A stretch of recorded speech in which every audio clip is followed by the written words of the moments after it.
لله رب العالمين واشهد ان لا اله الا الله وحده لا شريك له واشهد ان محمدا عبده ورسوله صلى الله عليه وسلم. So before we begin, a reminder of tomorrow's fundraiser, inshallah, at Salat al-Jum'ah. We have a fundraiser for the masjid, so please come and show your support and come prepared, inshallah. Today, inshallah, we'll talk about a quality of the believers that is relevant to the fundraiser tomorrow, and the quality is al-karam, generosity.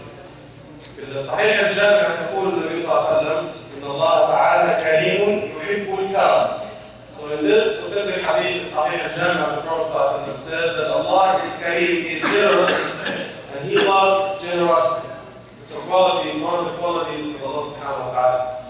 Also in the hadith, in Sahih al-Bukhari or Muslim, that the Prophet ﷺ, and you know the hadith, he said all the time in Ramadan, the Prophet ﷺ was always generous, and he was exceptionally generous of all people, of all time in the month of Ramadan. We know the hadith. Al-karam, two types of generosity. Karam al-akhlaq and karam al-amwal. So somebody can be generous with their akhlaq or with their money or both. So sometimes if you don't have, at least if you say a good word, this is a sadaqah.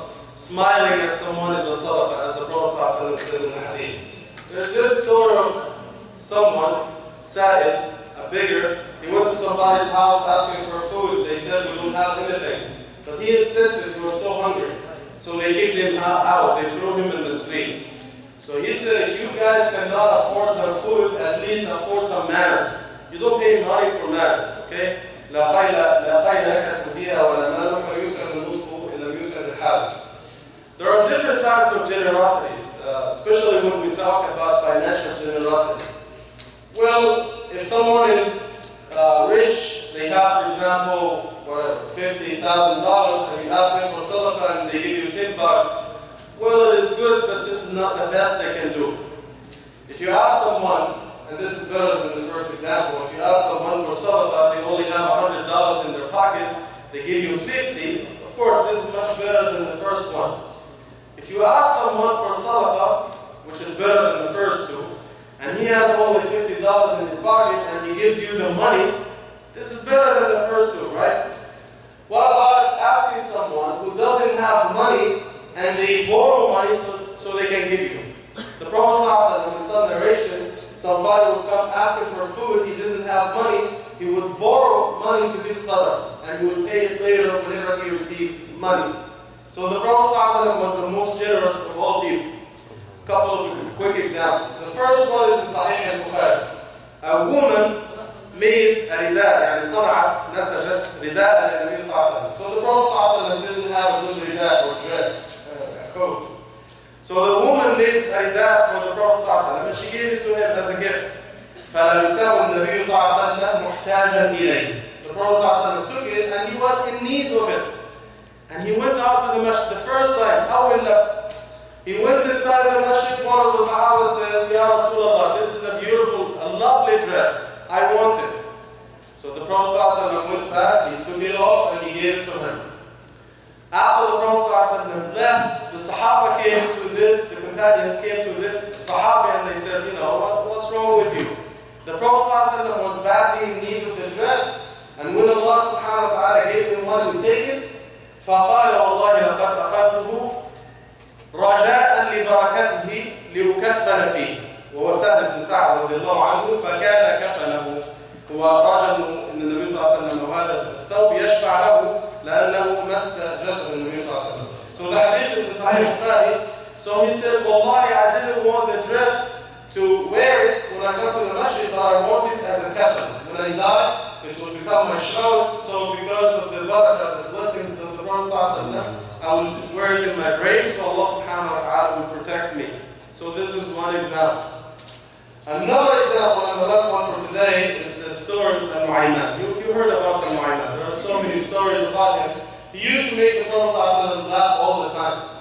There is a hadith, they question it, some say it's authentic, some say it is not. And Al-Nu'ayman يُبْعَثُ يَوْمَ الْقِيَامَةِ ضَاحِكًا. The Prophet ﷺ says, and as I said, the hadith is questioned by the ulama, he says that the Nu'ayman would be raised يوم القيامة يبعث smiling, because he used to make the Prophet ﷺ smile in dunya. So in one of the stories, whenever someone, a peddler, some people would bring food from distant places, and they come to Medina, so Al-Mu'ayyan would go to them, like watermelons or something. He would bring something to the Prophet and some. He would take some from the man and would say, I'll pay you later. Then he would take the watermelons, for example, and give them to Rasulullah as a gift. The Prophet and the Sahaba would eat. Then the man would come asking for his money, and Nu'ayman would say, the man over there will pay. The Prophet. So the man would go to the Prophet and say, where's my money? The Prophet would say to Nu'ayman, I thought it was a gift.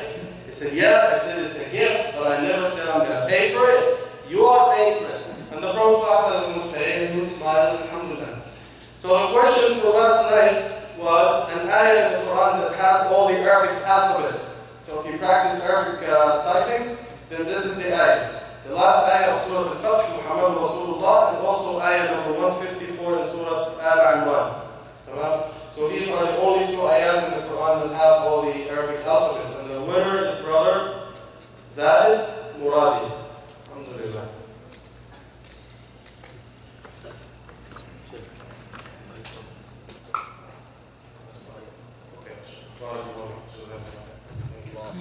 Takbir.